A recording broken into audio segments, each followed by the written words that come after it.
Not join our social media handle, what are you waiting for?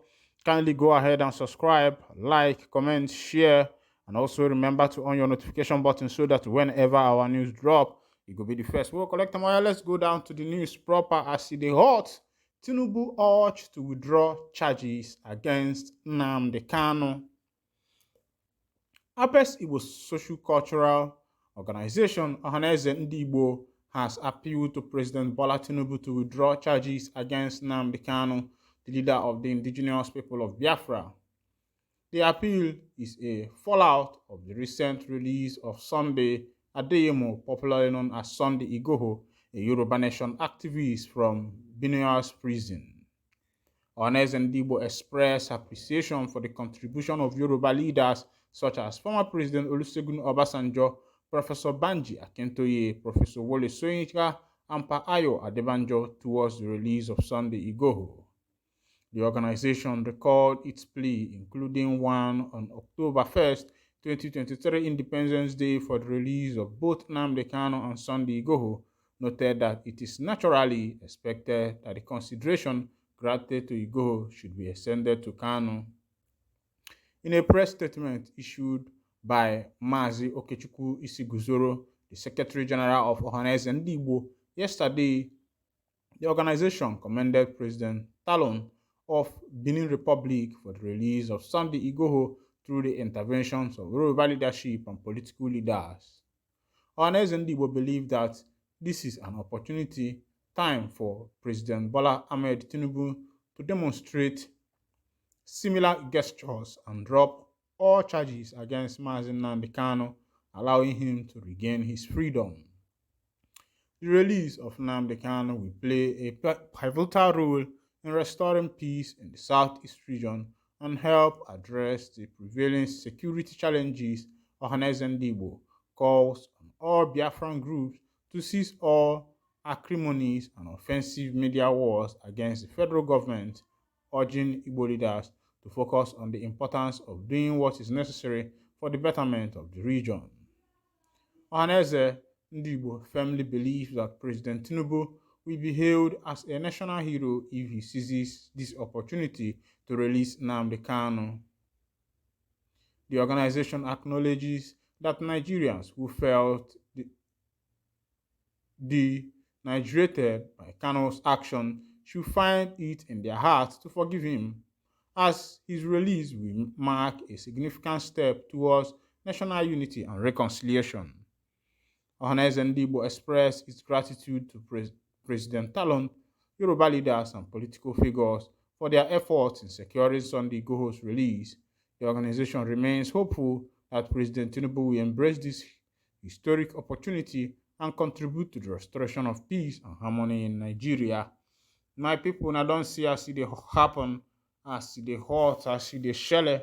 They don't call Tinubu say make you hear release Mazi Nnamdi Kanu, who is the leader of the indigenous people of Biafra, even as Sunday Igboho has been released at the same time. Of course, you know that Mazi Nnamdi Kanu said something. He encouraged Biafrans, according to what Aloy Ejimako said, he encouraged Biafrans to still keep their eyes on the ball and still maintain what the focus is, and that is what he has encouraged. He has encouraged his followers. But this one, Ohanezendigbo, is more like saying a different thing, and they are begging the federal government to release Mazi Nnamdi Kanu. I think that's okay too, but I think they are just waking up now. Even though they have been making calls, but there is a call. There is something. There is two different kind of calls that you make a call and you also approach who you are calling face to face and letting the person know your seriousness, and a difference between when you just make a call and you believe that everything is over.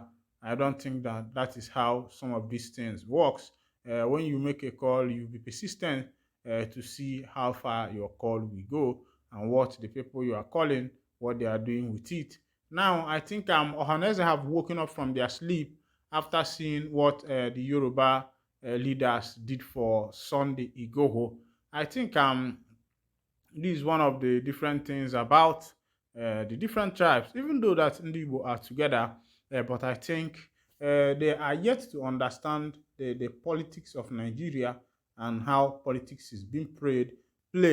Because for me, I think Igbos are not they don't plan ahead.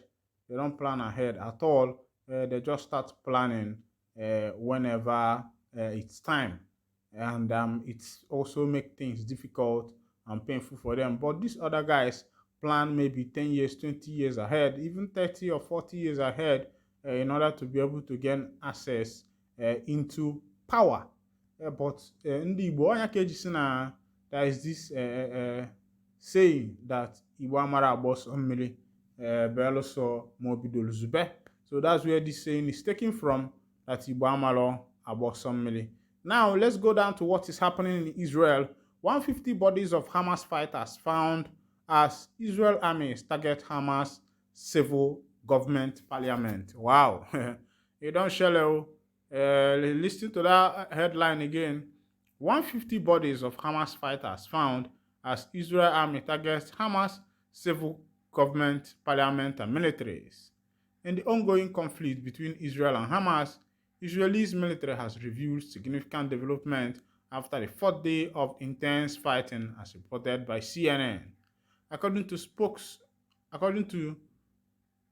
spokesperson Richard Hatch, approximately 1,500 bodies of Hamas militants were discovered within Israel's territory. Discovery came after Israel claimed to have largely gained control in the country's south, regaining authority over the border. Hatch emphasized that no Hamas fighter had breached into Israel's territory since the previous night, though the possibility of further infiltration remained. Israel has suffered losses, reporting around 900 soldiers and civilians killed, while Palestine authorities have reported about 700 deaths in Gaza and the West Bank. During a recent briefing, Israel military spokesperson asserted that Gaza's parliament and civilian ministries were legitimate targets in their offensive against Hamas. He further mentioned the strain on Israel's air force, indicating that this might impact the precision and timing of warnings before the strike. When asked about targeting Hamas civil government, including parliament and ministry, Hatch stated that if these locations were used for launching attacks, they would be considered military targets. When I don't see as it happen, they say in Yangase they sleep for house. They say trouble they sleep for house. Na Yanga fi say in own done too much. Na Yanga go wake trouble wey be say e dey sleep for house.